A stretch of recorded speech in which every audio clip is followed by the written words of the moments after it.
Today, I am going to be talking about generosity. Much of what I am going to be saying about the first paramita, which is generosity, will come from the book Dharma Paths by Khenpo Karthar Rinpoche.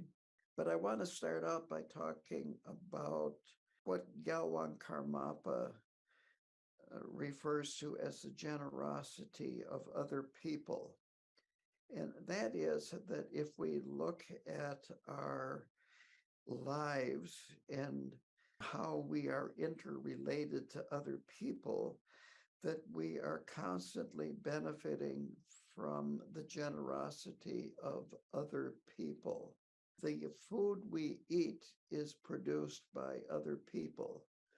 Even if we grow much of our food ourselves, we still need to have seeds. And perhaps if we grow fruit trees, we need to get the fruit trees from somewhere, from a nursery. And the technology and the breeding stock and so forth, all of this comes from other people.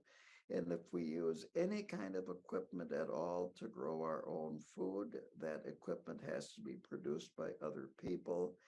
And if we freeze it or refrigerate it, then we need equipment to do that and power to do it, and on and on and on. And if you go to the grocery store, that the food nowadays comes from all different parts of the world. I just bought blueberries and they came from Peru.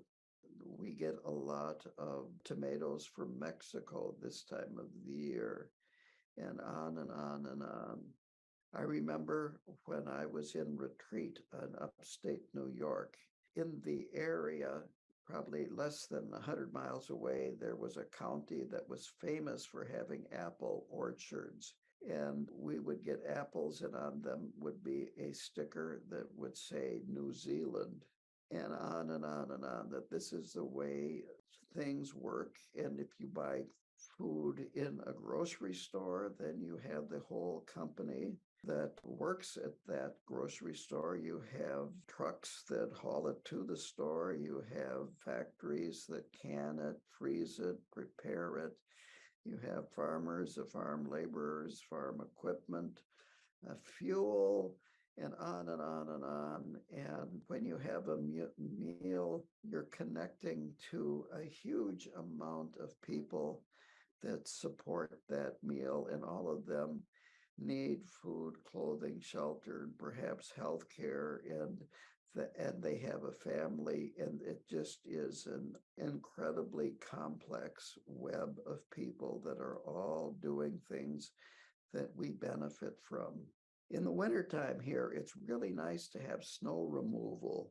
And it's really nice to have roads that you can drive on in the wintertime safely. I have been over to India and Nepal and have found roads there to be in such a state, even without snow. One time, our driver, who was a local, he stopped and started praying before he proceeded on the road.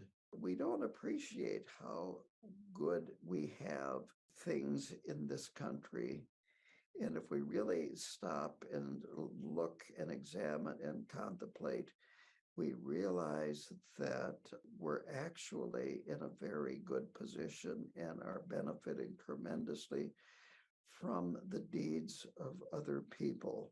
And lately, I have been in headquarters of Mayo Clinic down in Rochester, and I have been very impressed. It's almost looking like a well-oiled machine. How many people are working to get these tests done that the doctor has ordered on me? How accommodating they are when I have shown up late because of driving conditions or because I don't know where I'm going, and they just work right in, and they're all working to help get these tests done. And it's really amazing. And yet that oftentimes the people that they're working with have a bad attitude and get angry and get upset and on and on and on. And we want to avoid that. Also, I have noticed that compared to many of the other people there, I am doing very, very well. This helps give us perspective on our own situation. So, if we can look at the world this way, we can develop gratitude, appreciation, and actually contentment about our situation, realizing how fortunate we really are. So, this is one way to look at generosity, and that is the generosity of other people. Now, the traditional way is looking at generosity as one of the six paramitas or transcendent virtues. And this is in the Mahayana tradition, where we want all beings to be happy, to be joyful, and to be free of suffering, and that we want to be able to help people experience more happiness and less suffering in their lives, and ultimately to reduce and eliminate their suffering and establish them in permanent happiness.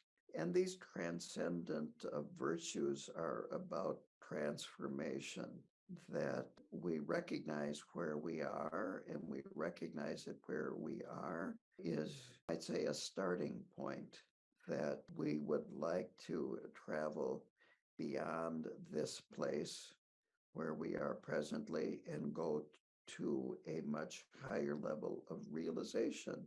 And on the way to this high level of realization is becoming a bodhisattva. And bodhisattvas are the forerunners of Buddhas. That to become a Buddha, you have to be a bodhisattva first. So we need to practice, and through practicing, gradually we perfect these transcendental virtues.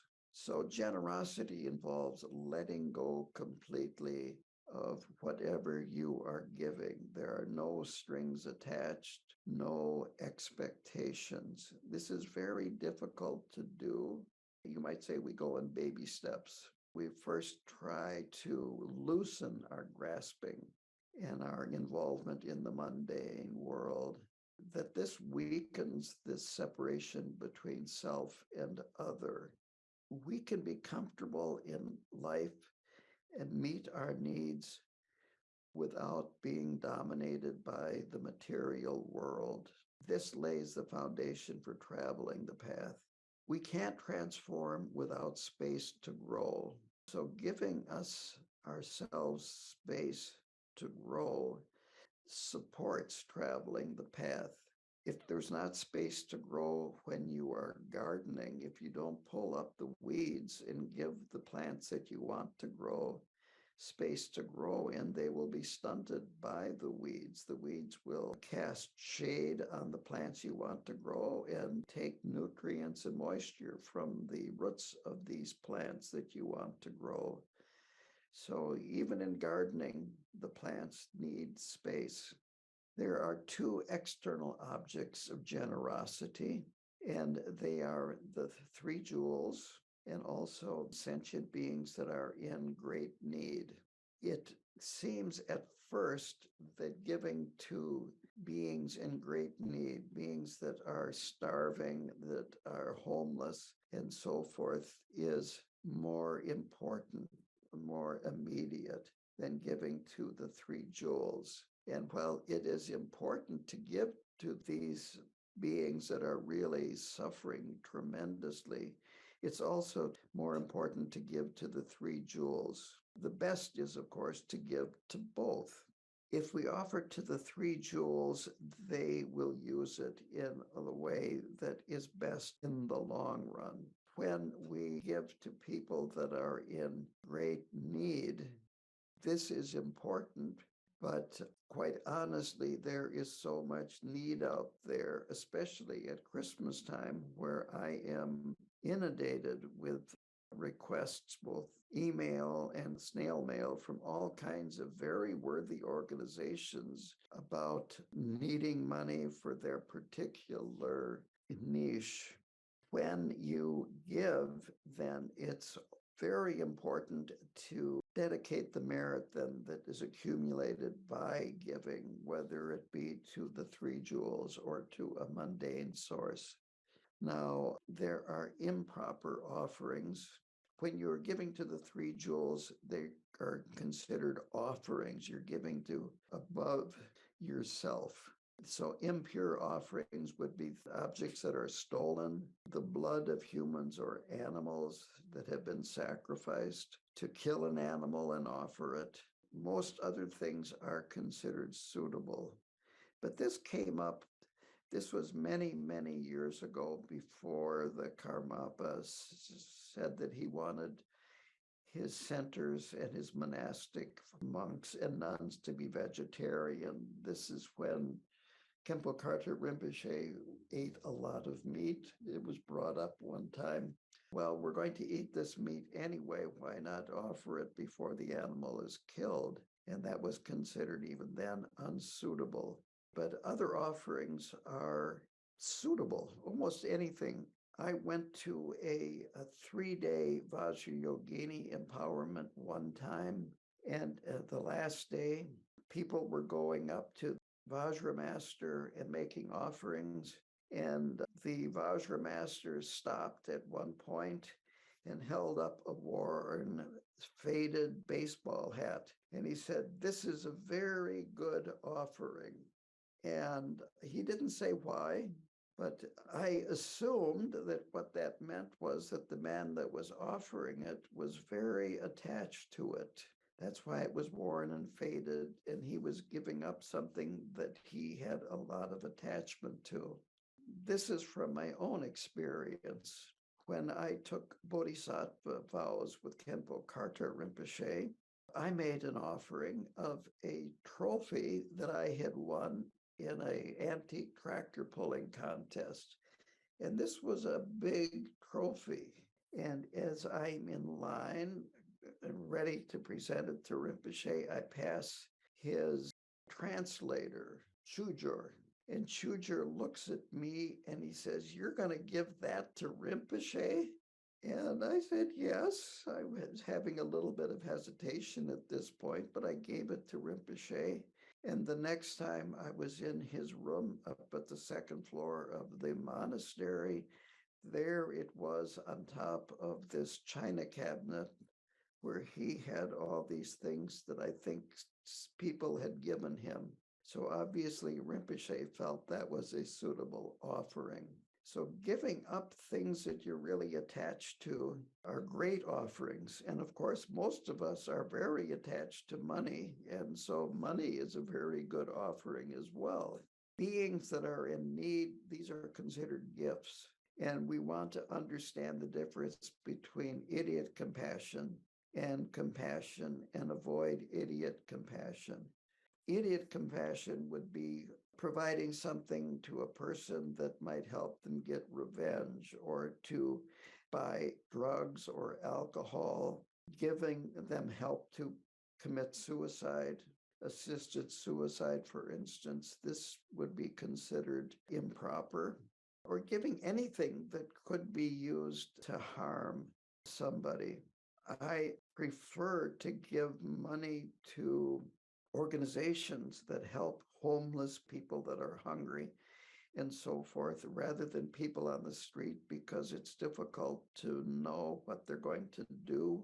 I don't do this very often, but also it would be fine to give someone on the street actually some food or a coupon that they could use to buy food.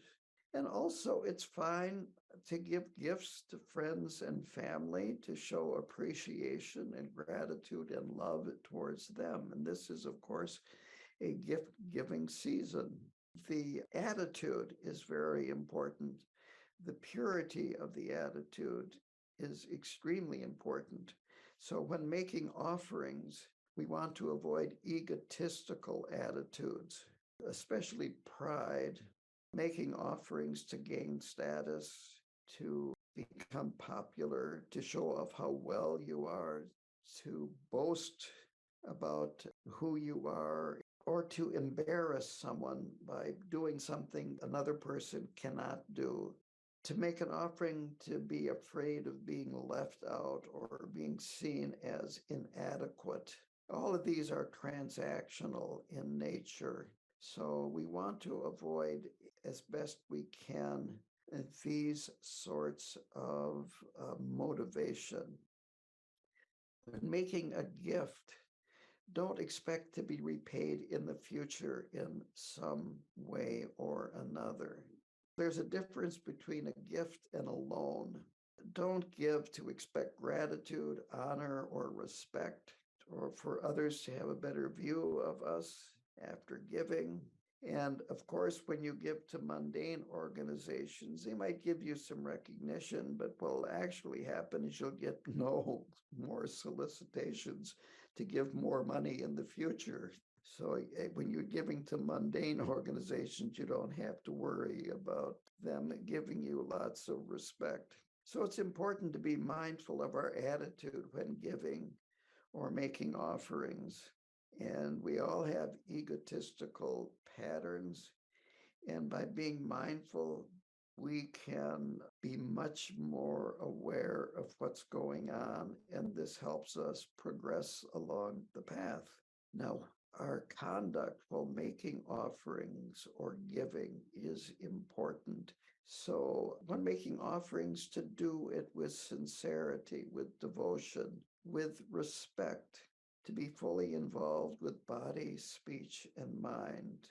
Traditionally, in Tibetan Buddhism, you use a kata as a sign of respect. A good translation for kata is an offering scarf.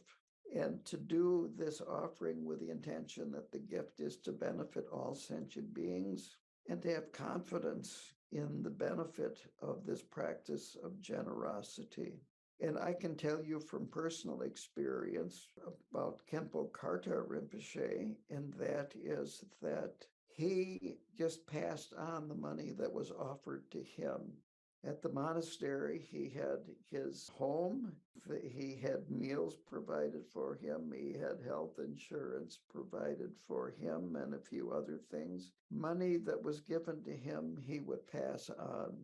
I went to Rumtek one time. This was in Sikkim, and they have a shedra there, which is a school for higher education, a bit like a college. This is where Khenpos would be trained.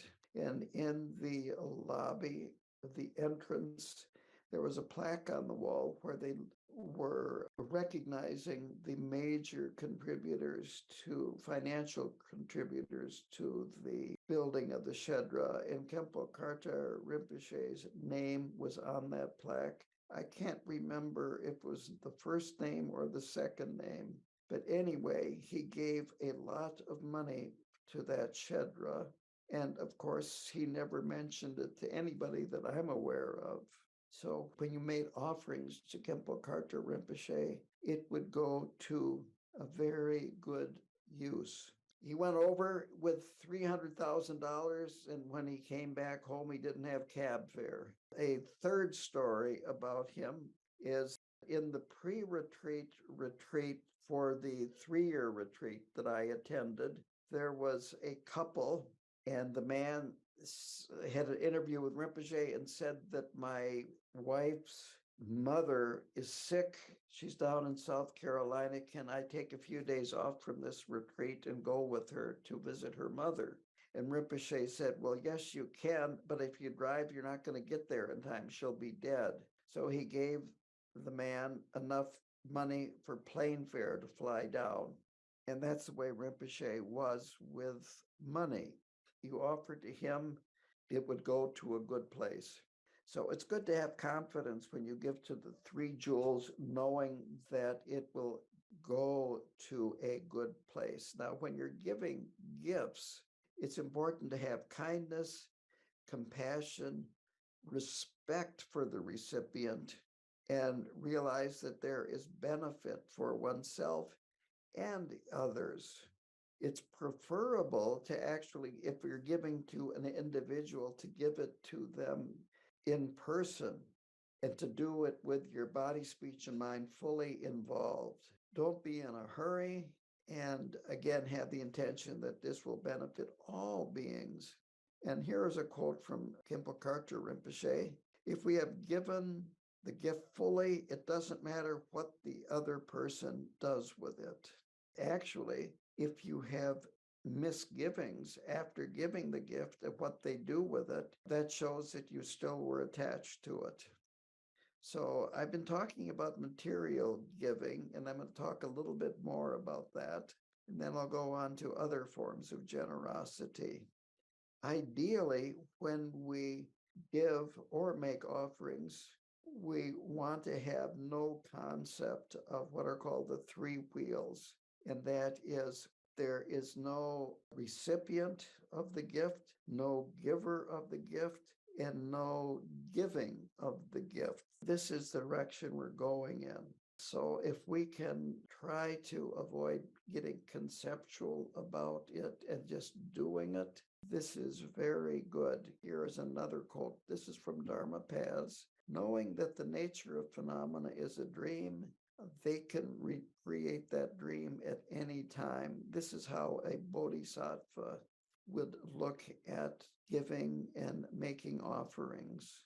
Rinpoche felt that feeding animals is very good. Yesterday, there was a birthday of one of my Facebook friends, and she wanted money to go to an animal shelter. And so I gladly donated a little bit of money to this animal shelter. Donating money to animal shelters is excellent. The second type of generosity is giving protection to others or to the three jewels. In the mundane world, it can be as simple as giving your time to another person, listening to them, protecting them from fear, helping protect them from illness, helping with housing and shelter. There are places for abused women, for the homeless, animal rescue, drug and alcohol abuse. There's an endless number of organizations that protect beings from various types of fear and fear-producing circumstances. This time of year, counseling, therapists, mental health institutions are overloaded with clients because it's such a difficult time of year for people. And now on top of that, we've got COVID and all kinds of other anxiety related to health. We can protect people from sadness. There is just all kinds of things in the world today that we can help people and make them feel appreciated, wanted, that they have a friend, and so forth. We can just show a person with a smile that they're important. I find that when I go into stores, and I spend time in grocery stores a lot, that just recognizing the help there, smiling, telling them hello, the cashier, how are you doing, makes a difference. I am benefiting from the work that they are doing. And just as simple as recognizing their existence can I help cheer them up, make them feel appreciated. When my grandmother died, which was in November, I really had a hard time because I was very attached to her. She had been a wonderful grandmother to me. And then at Christmas time, I started feeling, poor me, I lost my grandmother. And through a series of, you might say, auspicious coincidences, I ended up doing volunteer work in a nursing home after New Year's that year. This was 1988. They had me doing a craft class. And after about 2 months, I realized I now had 10 grandmothers. So this would be giving protection, just going in and doing volunteer work somewhere can make a big difference. It really cheered me up, and it really cheered up the women The men weren't so interested in doing crafts. They would attend, and pretty quickly they would not attend anymore. I can't tell you exactly why. But I would do simple things. One time it was Christmas time, and so I cut down some grapevines that were growing here. I've got lots of them, and I brought them in with some ribbon, and we made grapevine wreaths and then tied a little bow on them. And the women could all do that, and they just loved it, hung it up on their doors in their room in the nursing home. And then, of course, you dedicate the merit. So there's many, many different ways of protecting people from fear, making them feel appreciated, recognized.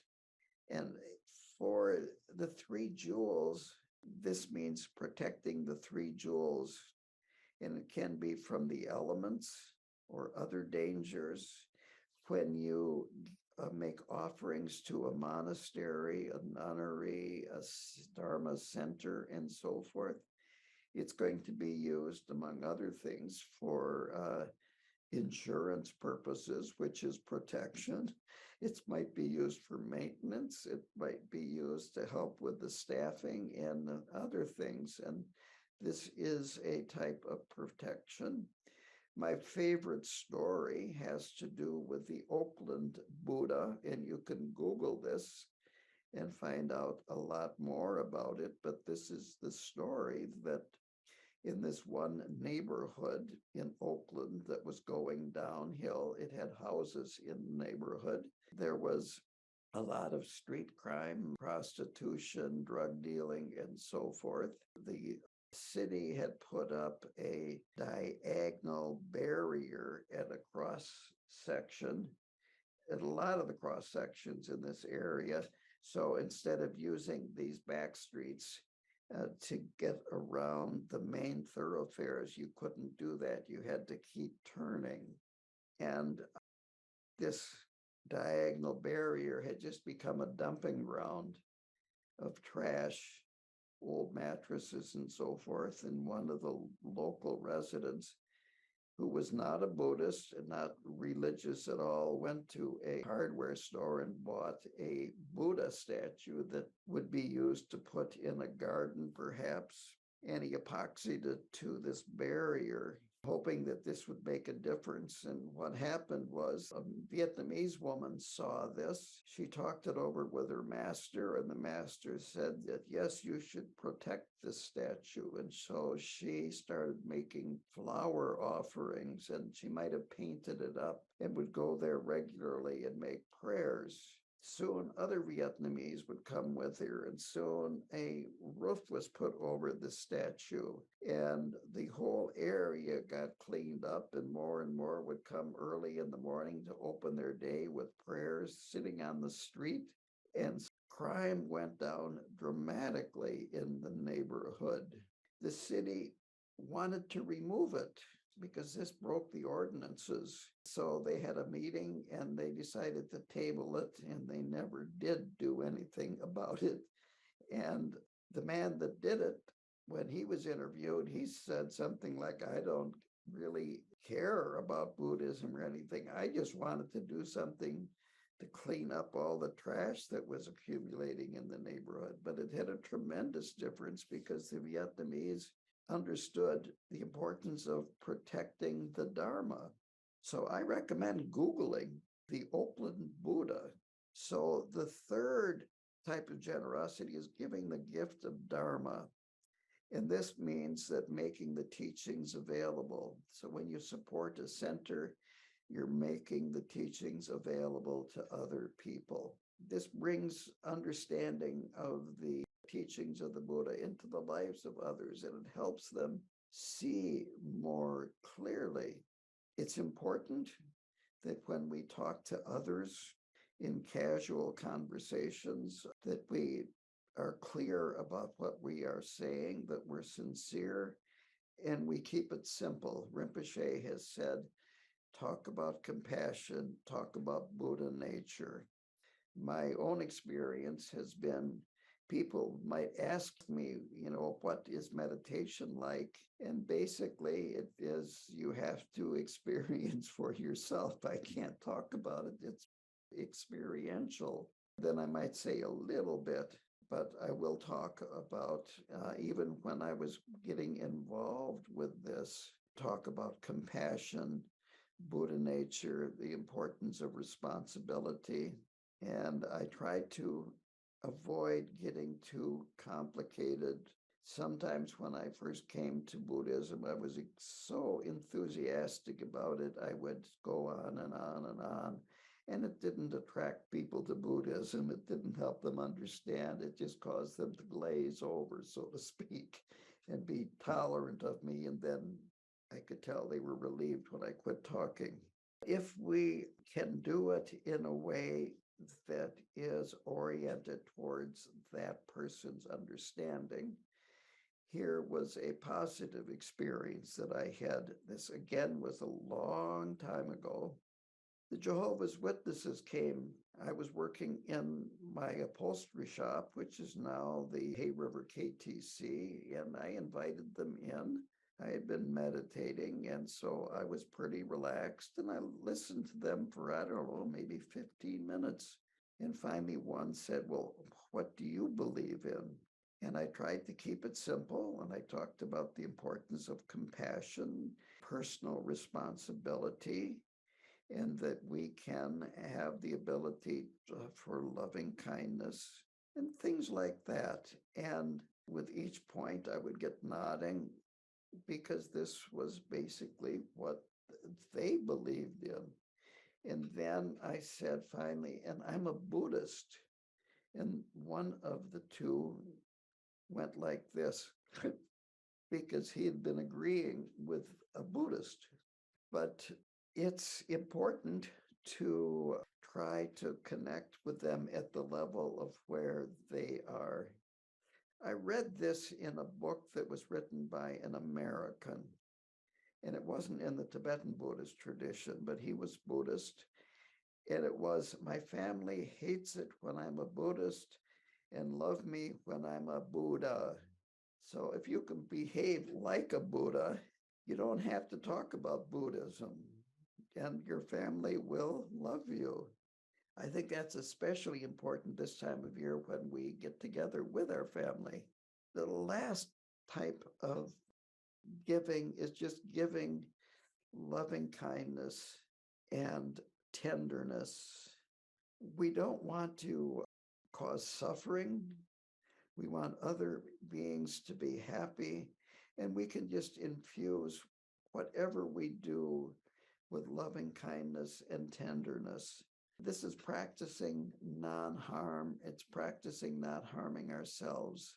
If loving kindness is in our hearts and we sincerely mean it, we will express it with our words and gestures that will bring about warmth and friendship. This is a quote from Khenpo Karthar Rinpoche.